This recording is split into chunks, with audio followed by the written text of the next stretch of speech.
very much, and it's a pleasure to be here again. As we say, here we go again.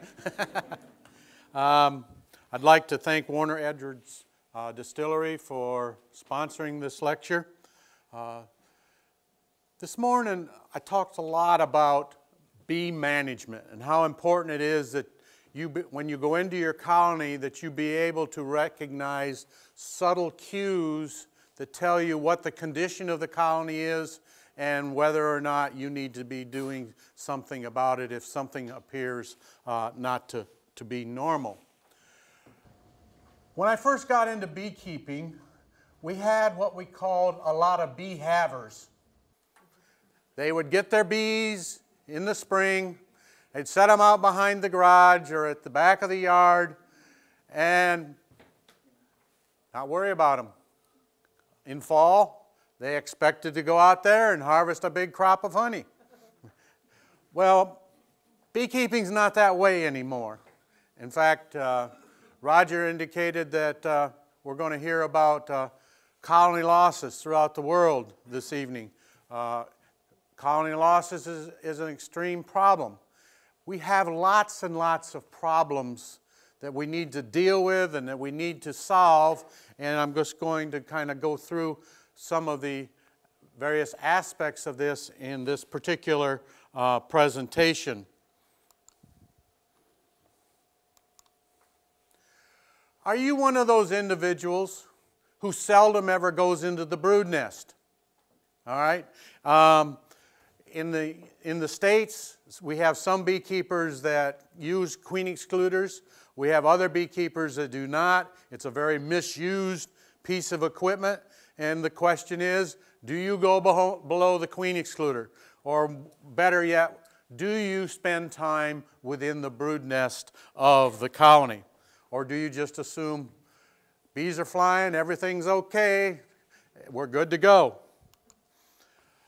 So managing the brood nest is an extremely important aspect of honeybee management. And that's where we're going to delve into today. Combs are the structural unit of the hive. Now I know that you use different size and shape combs than we do in the States. That's fine. But it's still the basic structural unit of the hive per se, as you see here. For those of you that are a little bit concerned about what you're seeing here, the bottom is actually the top bar and the top is the bottom bar. What we've done is we've reached into the hive, we've pulled out a comb, and we've tilted it up like this and then taken a picture of it. Okay, so everybody with me? We might say this is somewhat of a typical brood pattern that we might expect to find in a hive. Normally there would be an elliptical shaped pattern of brood as we see there in the center. We talked about how important solid brood patterns were this morning. That's not necessarily a very solid brood pattern, but the key here is above the brood where it's found in the colony, then we typically find a band of pollen. And then above the band of pollen, we would find honey being stored. And so this is kind of a typical, for people that are relatively new to beekeeping, this is kind of a typical pattern that we would expect to find. Even if you have feral honeybee colonies, whether they're in a tree or whether they're in the wall of a building, the comb is still the basic structural unit. And the same functions occur in the feral colonies with these combs, even though they're U-shaped and they may be long and narrow, as we see here, they still carry on the same basic functions that a comb does within one of your, I'll call them domesticated colonies, even though they're really not domesticated. All right, what are the functions of the comb? First of all is reproduction of the colony. Secondly, it's their storage area for nectar and pollen, which are their primary food sources. It's the foundation for establishing the winter cluster. Anytime the temperature within the hive drops below 57 degrees, the cluster forms. And they form that cluster over a series of several combs adjacent to each other. So you want to think of the winter cluster as being like a large sphere of bees separated by combs. And as it gets colder and colder, the outer portion of the cluster contracts, and as it heats up, it expands. And this is the mechanism by which honeybees are able to remain active throughout the winter and hopefully to survive the winter. It's also, the combs serve as an orientation point for communicative dances. So I bet you never thought of combs being dance floors, but that's what they are for the particular colonies. As we said, the primary function of combs is that of reproduction. And here you just see a cross-section of the various stages of brood. We've got an egg here, tiny C-shaped larvae, a larger one, then a pre-pupae, and then the pupal stages as you see there. So this is where reproduction occurs, and that's extremely important. As Michael pointed out in his presentation this morning, in the formation of areas where they're raising drone brood, that's a reproductive investment for the colony. It's also where they store the nectar as they bring it back to the hive and begin to process it into honey. Down here in the very corner, we see honey that is fully ripened. The open cells that we see here, honey is at its various stages of being ripened into honey. There are chemical changes that take place in that nectar after it's brought into the hive, as well as the evaporation of water.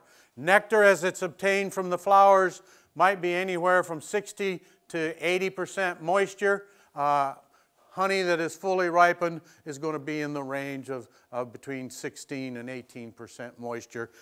Ideally, we're looking towards 17 or below.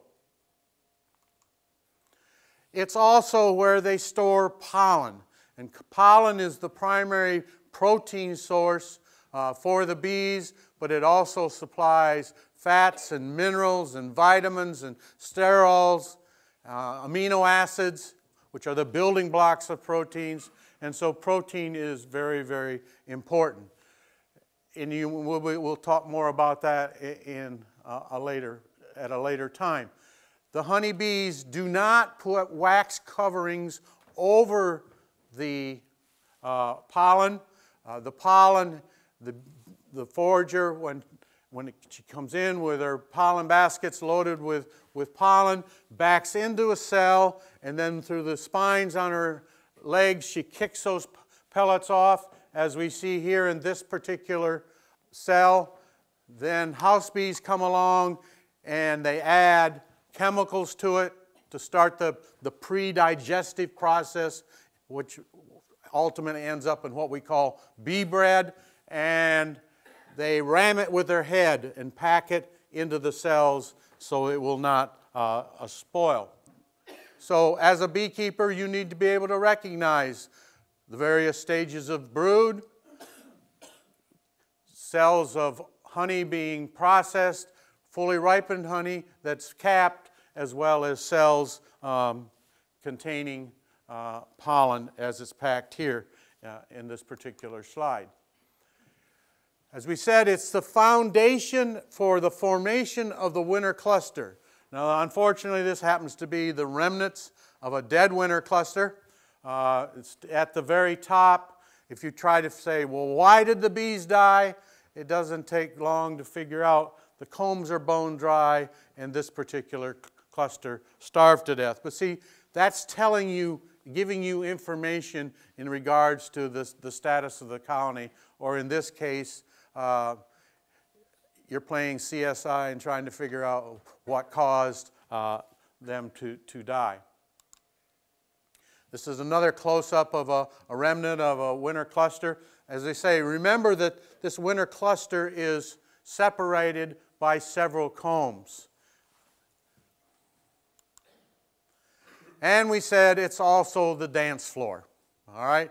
On your left, I'm sure you're familiar, this is the round dance. It's basically they're just going in circles and dancing and turning and returning and going in this matter. The information that's conveyed with the round dance is that in the near vicinity there is a new food source, or there is an available food source for those who are following the dancers and looking for a new food source. Periodically, as the bee is dancing, she stops, allows the bees to put their antenna on her, as I described this morning, to get the odor or the smells associated with this new floral source. And she may even stop and give them droplets of nectar, so that this is how this new floral source smells, this is how the new floral source tastes, and by them doing the round dance, it's basically saying within 100 meters of the hive, go out and search, okay? And it's in the vicinity within that 100-meter radius or circular path. On your right, we have the waggle dance or the wagtail dance. And in this particular dance, the bee dances up the comb, circles around, dances up the comb, circles around like that. And if they're dancing up the comb, that says to fly directly towards the sun. If they're flying, or if they're dancing the waggle portion down the comb, that says fly out of the hive and fly directly away from the sun. But if at whatever angle they're doing it on the comb, they are also giving direction of the angle of this source in relation to the sun. So you may observe bees dancing, and that's a good thing, okay, as you're spending time within the brood nest. With the waggle dance, they are indicating direction and they are indicating distance. And the way they indicate distance is the speed of the vibration of the abdomens. The faster it is, the more energy that has to be expended, and the further the distance to that particular floral source. And so it's the dance floor, and it's how they inform nest mates of potential new food sources, or if it's a colony that's preparing to swarm, they may be dancing as to new potential home sites in which this swarm may go out and examine and return. And so bees will go out and examine this new home site. They'll come back, and if they really like that new home site, they will dance vigorously. If they don't, they just won't dance. And so that helps them as part of their orientation in regards to potential home sites. For the people that are new to beekeeping, this is a comb taken out of a hive, and you need to be able to recognize capped honey, as we indicated, cells containing packed pollen, as we see here. We have capped worker brood here, and these bullet-shaped cappings that we see down here would be capped drone pupae. So the beginner needs to be able to identify these various items in the hive as they are examining their brood nest. You will soon learn that having adequate comb drawn comb is a limiting factor in most beekeeping operations, especially if you're going to try to raise your own queens. Because let's say you're going to try to raise 50 queens, and you're going to try and do it in 1 or 2 grafting sessions. That means then you've got to have a mating nuke or a mating box for each of those cells, and that takes drawn comb. And so I knew a young man who was trying to really get heavy into raising queens in Pennsylvania, and he had a fairly large operation, 80-some colonies, but he could not produce enough queens because he didn't have enough drawn comb and enough equipment to fulfill that particular function. So you will soon learn comb is very important, and adequate storage of your comb is very important, not to allow it to be destroyed by a wax moth while you have it in storage, because this is a valuable resource in your beekeeping operation. Also, as you're examining your hives, we want you to remember what bee space is all about. We define bee space as 1/4 to 3/8 of an inch. Any gap within the hive that's between 1/4 and 3/8 of an inch, the bees leave open. If it's less than 1/4 of an inch, they fill it in with propolis, or they fill it in with wax. They close it up. And any area that's greater than 3/8 of an inch, they build brace comb, burr comb, comb that is undesirable. So maintaining bee space, proper bee space in your brood chamber is an important consideration from a management standpoint. Just makes it easier to remove the frames and examine them if you don't have a lot of burr comb to interfere. You will learn too, if you get equipment from many different suppliers, their dimensions are often a little different, and their dimensions do not always give you 1/4 to 3/8 of an inch, and so when you're mixing equipment from different suppliers, you may find that burr comb and brace comb will become more of a nuisance problem for you than what you would desire. And this just shows you what we're talking about. These are not adequately spaced. You can buy, I mean, we can have bee spacers in the States. I don't know if you do over here or not. Comb spacers, sometimes they're called. It's just another nuisance piece of equipment as far as I'm concerned. I just eyeball it with my hive tool and try to leave the greatest gaps on the outer side. The number of combs that you use. Now, we use the Langstroth hive, and the Langstroth hive is considered to be a 10-frame hive.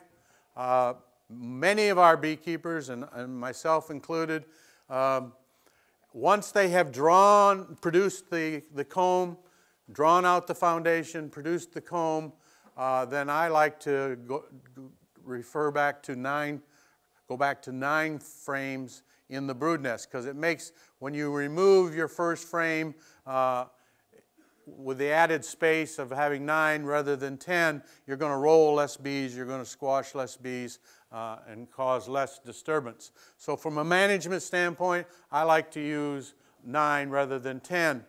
We also have use of 8-frame equipment in the States, and a lot of people are going to that because they're not as heavy to handle. But again, bee spacing is extremely important. Also, individuals that produce large honey crops have automatic uncappers.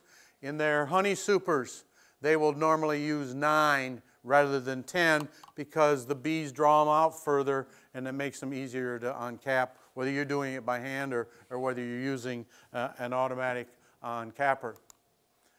All right. Damaged combs are a concern. As we say, you need to protect them. They're a valuable resource. Damaged combs means that you're going to lose brood area within the brood nest. You're going to see an increase in drone brood, or drone comb and drone brood. Why? Because if a comb is partially damaged in one area, if the bees do attempt to repair it, they will replace the worker-size cells with drone-size cells. And so that gives you then greater drone production in the colony and less worker production. And of course, even in the honey supers, if combs are damaged through the use of your hive tool or something, you accidentally slip, or if there's mice or something else that's caused damage, it just makes your uncapping of your honey more difficult at the time of extraction. And here we just see an area here that's been damaged, and they did not replace this particular area with drone-sized cells, but they did attempt to repair it. But here you can see where the damaged areas were replaced with drone-sized cells. They have a larger diameter and they're also deeper. And so of course you can see the areas where these drone-sized cells occur. So why examine brood patterns? I've tried to indicate this is an extremely important part of your management program. First of all, it's going to tell you the overall condition of the colony. It will tell you, give you evidence of whether you have a queen or you have a queenless colony. As we talked about this morning, it tells you about the quality of the queen. We'll probably repeat that this time. It tells you whether you're in the midst of a honey flow and if you have adequate food stores. The brood nest is generally where you're going to start checking for bee diseases and Varroa mites, and it gives also as an indication of colony strength. So you can learn a great deal by going into the brood nest and examining the combs. And this is what we're recommending you do as part of your management program, as you see here. All right, we said it gives you evidence of having a queen or if they're queenless. Well, of course, the easiest way is to say, look for the presence of eggs. If you see eggs, that tells you there's been a queen there in the last 3 days. Okay? So the first thing you're going to do is you're going to look for eggs, you're going to look for young larvae. You're going to look for signs of laying workers. I'll talk more about that in just a minute. You may be, if they're queenless, you may be looking for the presence of a virgin queen before she is gone on her mating flight or mating flights. Other evidence that you may use in determining whether they're queen right or queenless is the sound of the bees. Again, I've been involved with bees over 50 years. I can pop the lid on a hive and just by the sound, is it a roar or is it a gentle hum? Okay? If I hear a roar, that says something's not right here. Maybe I need to investigate a bit further. You also can get evidence in regards to whether they're queenless or not by looking at the pollen. Is there fresh pollen in the combs? Or is the pollen appear to be wet, as though there's a wet moisture on the top of the pollen within the cell, or have a glossy appearance? All right, you're looking for fresh pollen.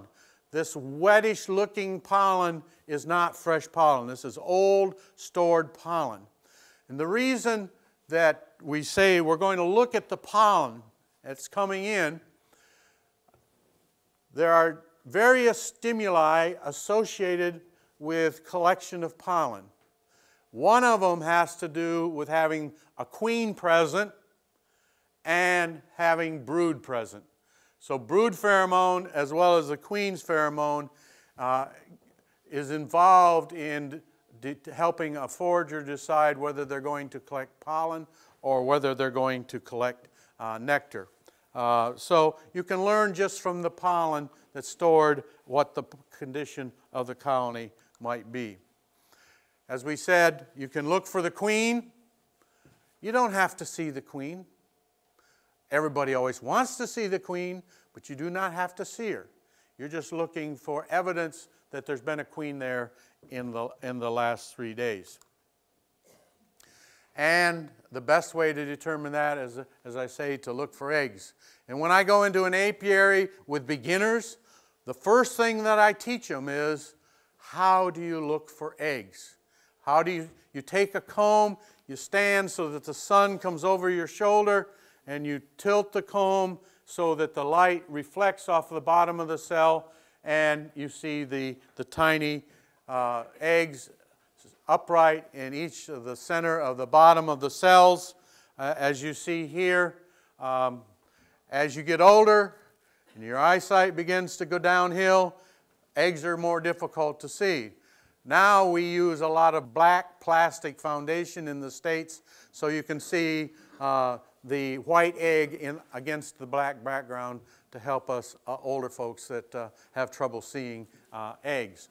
But egg, the pattern of the eggs, the number of the eggs, it tells you a great deal about the condition of the colony.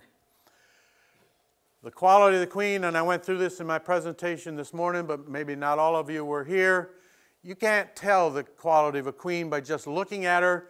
You need to examine the brood pattern.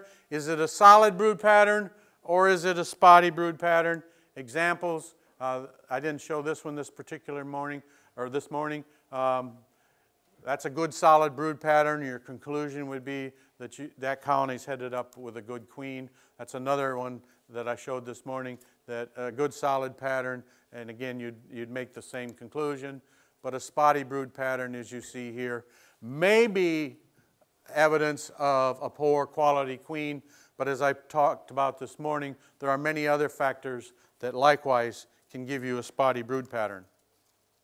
We also said you're going to be looking for evidence of laying workers.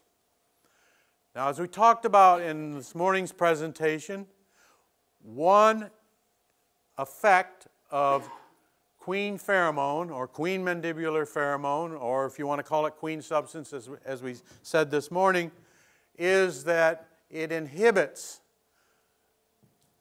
the ovaries of the workers from developing. But when a colony goes queenless for 2 to 3 weeks' time and the queen pheromone is not there to inhibit ovary development, some of the workers' ovaries will develop and they will begin laying eggs. And we call these laying workers. The problem is laying workers or worker bees cannot mate. So that means they can only lay unfertilized eggs, which ultimately become drones.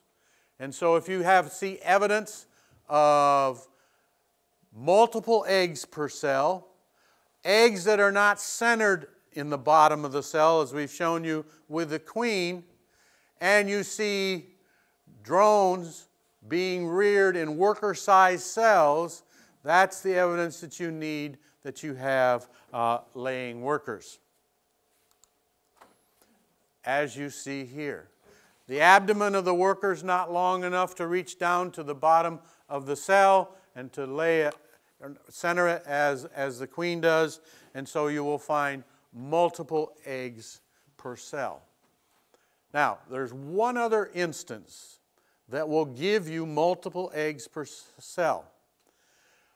Like back when I was a graduate student, each spring we often bought package bees and we installed them in equipment. And if we did not have adequate supplies of drawn comb, then we had to install the packages on foundation. And numerous times I observed that the bees couldn't build comb fast enough to keep up with the queen. And so even though there was a queen present, we would find multiple eggs per cell. And it was just a lack of adequate cells being present in order for her to lay in. So look for these other bits of evidence that I've described in the case of laying workers and make sure that you do not have a queen present and she just lacks space in which to lay. Another important aspect of examining combs and determining what they tell you is that combs in the brood nest often serve as a disease reservoir. We're going to examine cappings. We're going to examine or look for changes in larvae and pupae. We're going to look for scale. We're going to look for the presence of mummies and to determine whether or not a disease is hindering our beekeeping operation. When I'm out, again, working with beginner beekeepers, anytime that I see an opening in a capping, I usually bring it to their attention and say, we need to take a look at this. And we'll take the hive tool and we'll just remove part of the capping. Because this hole is right in the very center, I'm not terribly concerned, but I want them to develop an eye for looking, and when you see holes in cappings, whether or not it's a healthy situation or it's a disease situation. And again, if I took the hive tool and removed that part of that capping, I would find a white larvae in the bottom of that particular cell. And if you remember nothing else today, I want you to remember that white means healthy. White equals healthy. Okay? All right, well, here's another comb.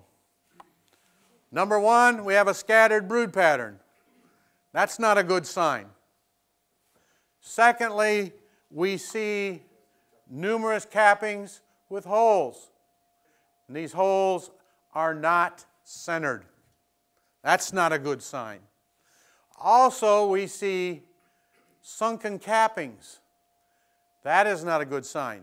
So by examining the cappings, seeing that they have holes in them, seeing that they are sunken, that tells us something is not right and we need to investigate further, along with the scattered brood pattern. This happens to be a comb of American foul brood. Okay? This is also American foul brood, but at a later stage. If we go back, you'll notice the cappings here are still relatively light in color, but over time, cappings will darken. You can see the sunken appearance. You can see the holes in the cappings. And this is also, as I indicated, American foul brood. And of course, that needs immediate attention, as you indicated. I made the mistake as a graduate student thinking I could deal with it, and I found out very quickly, no, it's very, very difficult to deal with. All right, so I said the key here is, if it's white, it's healthy. And here we see the tiny C-shaped larvae in the bottom of the cells. They're white and they're healthy. Here we see a pre-pupae stretched out lengthways in the cell, white, maybe except for a little bit on the head end. Again, white, healthy. These are all good. Here we see a pupae. And other than the compound eye that you see here, it's white. So all three of those are healthy in appearance. The C-shaped larvae, the pre-pupae, as well as the pupal stage. Of course, as this pupal stage continues to develop, it will darken. The exoskeleton will darken. The eyes will get darker. But this is white before it reaches that stage of development, and it is good. All right, now here we see another situation. We said we're going to be looking for color changes in the larvae. Well, this one. Besides color changes in this one, what's wrong with this particular larval? Position, absolutely. It's like it's lying on the side of the cell. It's not found at the bottom of the cell. So the position of the larva as well as the coloration of the larvae will tell us what's going on in this particular hive. Here we see changes in color. Here we see the beginning of changes in color. And here we see one that is totally dark brown. These yellow lines that you see there, and you'll even see them in some of the other ones that are just beginning to be infected. These are the breathing tubes leading to the spiracles, which are the breathing pores. This happens to be what? European foul brood. Yep, absolutely. And of course, European foul brood, the symptoms will show up while the cell is still uncapped, as you see here. But the key here is you're looking for changes in larval position as well as changes in larval coloration. Here we see a pre-pupae in a cell. This one has what we call a uniform color change, whereas back here with European foul brood, they were not uniform, except somewhat in this particular one. Again, it's not white. That tells us it's not healthy. We need to determine what is the problem. What is this? No, it's not sac brood. It's American foul brood. AFB, American foul brood. A uniform color change with American foul brood. Here we have a pupae, a uniform color change.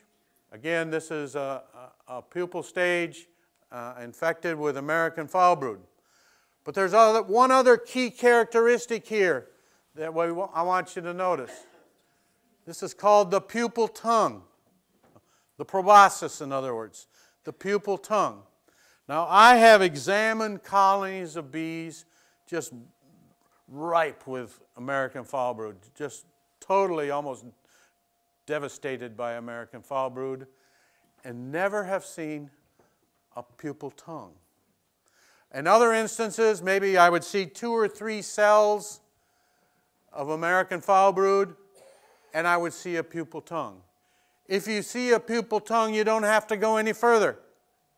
It is a key characteristic. But why are pupal tongues often not present? Different strains of American foul brood, Penibacillus larvae is the scientific name. Different strains have different virology, okay? Some kill faster than others. All right, now, so if we have, there's a 4-day period with American foul brood in which death can occur. The last 2 days of the prepupal stage or the first 2 days of the pupal stage.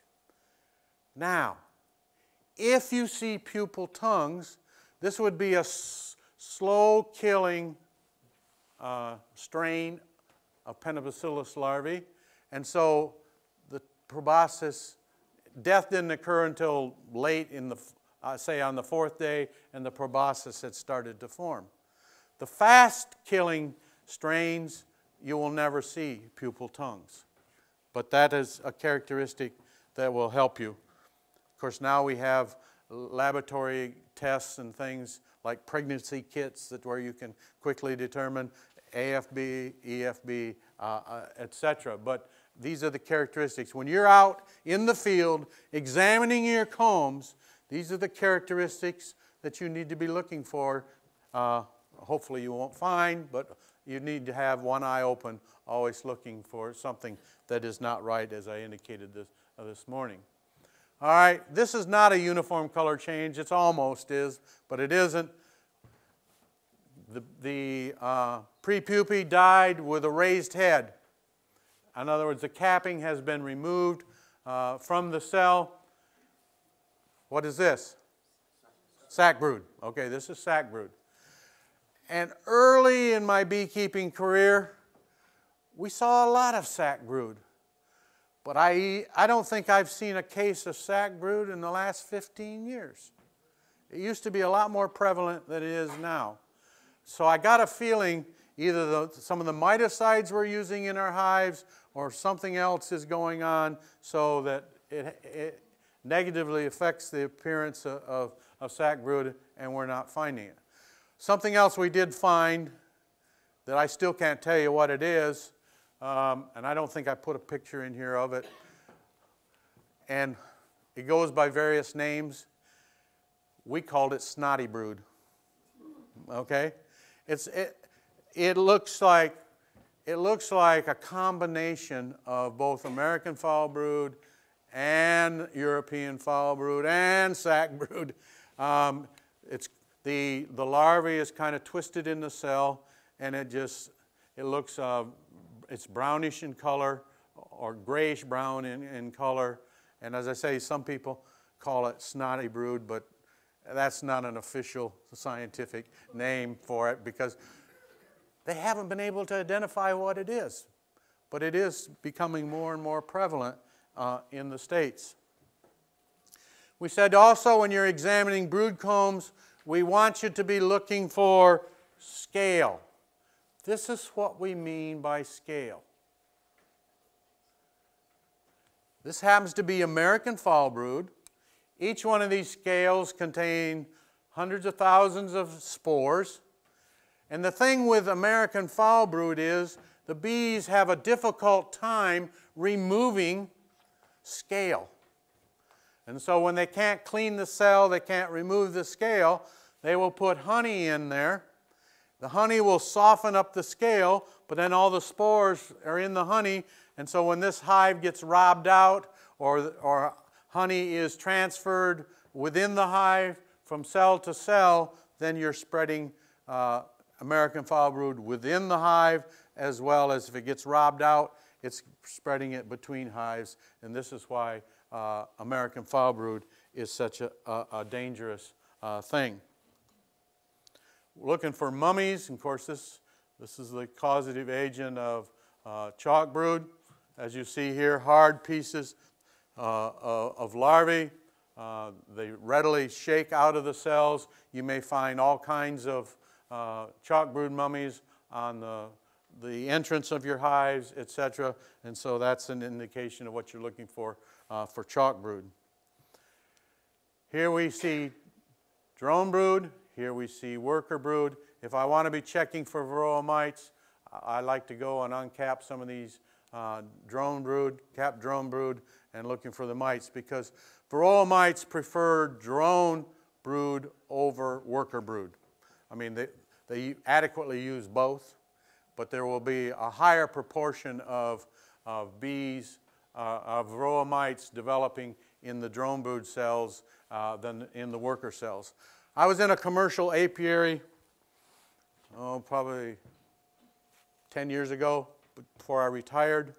I was teaching, and I always had a pair of forceps with me, and I was uncapping drone brood, and I reached in with my forceps and pulled out a drone brood pupae, and I counted 9 adult female mites on it. I've never seen that many in one cell before. So this is a good place to start checking. You may use sugar roll, you might use ether roll technique, or you have other techniques, I'm sure, here in Europe that are used, various washes, etc., how to measure or monitor Varroa mites. But just to check, the best way is to uncap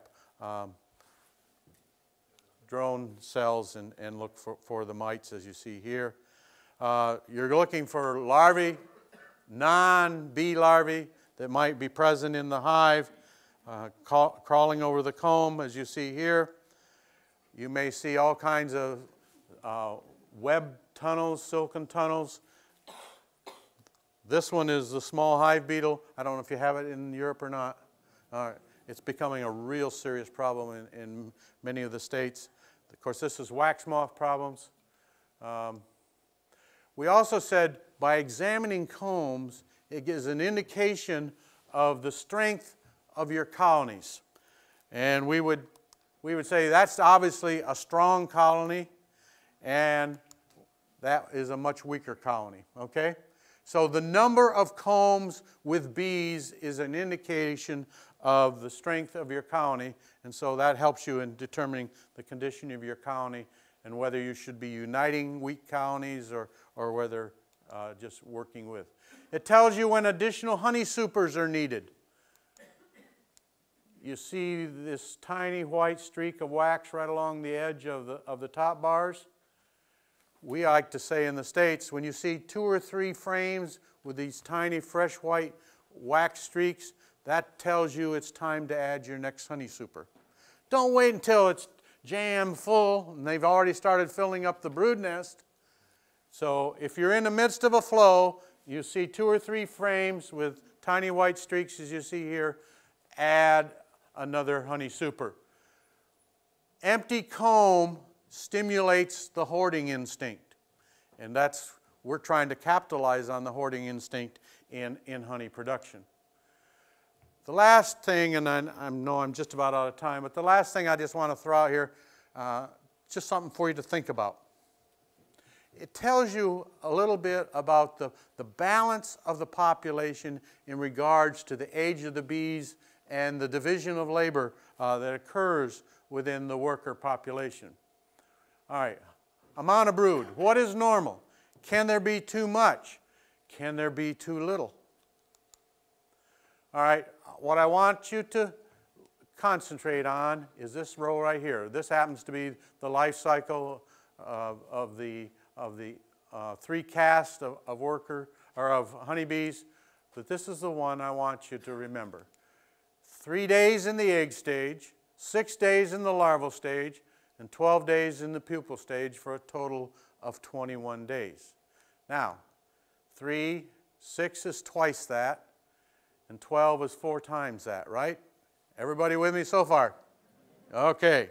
All right, so if we could think about worker development, and we see how the number of eggs that we have, as we examine the brood nest, there should be twice as many larvae and 4 times as many pupae, and that tells us then the balance is good within the population of the bees. I'm not suggesting you go out and start counting eggs and pupae and larvae, etc. Leave that up to the scientists. But I want you to examine the brood nest, examine the brood combs, and get a gut feeling if something is all right or not. How can you tell if the brood cycle has been broken and we no longer have X number of eggs and 2X number of larvae and 4 times as many pupae? All right, this is just one scenario. Once a queen is laid for 3 weeks, uninterrupted, the healthy hive should have brood of all stages and ages, 12 to 15% eggs, 30 to 35% uncapped larvae, 15 and 30, twice. We said we needed 2 times as many larvae as eggs, so 30 to 35% certainly falls in that range. 50 to 60% of the capped pupae, which is 4 times the number of eggs. Any deviation from this indicates a break in the brood rearing cycle. And so in looking at that brood nest, we want you to get a gut feeling of where we're at. What can cause a disruption of the brood cycle? Anything that causes the queen to stop laying or that destroys the brood. Pesticide kills, death of a queen, lack of a nectar flow or food stores, diseases, parasitic mites, the weather, all of these can give you evidence that there's been a break in the brood rearing cycles. Some strains of honeybees, when we go into a period of bad weather, the queen cuts way back on her egg production. Well, that's going to affect this ratio that we talked about between eggs, larvae, and pupae. And we talked about raising queens this morning and the 3 impulses. So as we said this morning, you're going to be looking for queen cells, deciding what's going on and what you should be doing about it. One last question. What should you do upon finding a large drone population in a colony? What? Be happy. Be happy. Sounds good to me. All right. What you need to realize is a large drone population can either mean doom or prosperity. Okay? Doom means you got queen problems and she's failing and the population is going downhill, but they have a lot of drones. Prosperity means in the last 4 to 6 weeks, there's been lots of fresh pollen coming in, things have been good, everything's been going great, and they ended up raising a lot of drones. Prosperity or doom? You have to determine what's going on in your colony, and you're going to do that by examining your combs. The last thing we're going to talk about, and this won't apply to you, the principle applies to you, but the figures I'm going to give you won't apply to you because you use different size equipment and combs. All right, when we're preparing for winter, in our particular area, we say we should have 40 to 50 pounds of honey to overwinter, okay? How do you determine how much honey you have? In the States, a full depth comb is 6 pounds. A medium depth, or Illinois shallow as they're sometimes called, 3 pounds. And the shallow depth, 2.5 pounds.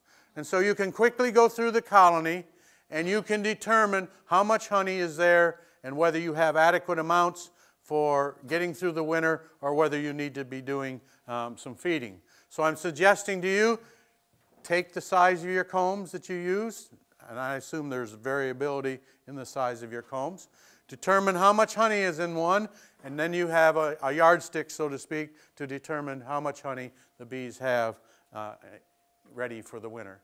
And with that, I'm going to stop. Examining your combs can tell you a lot.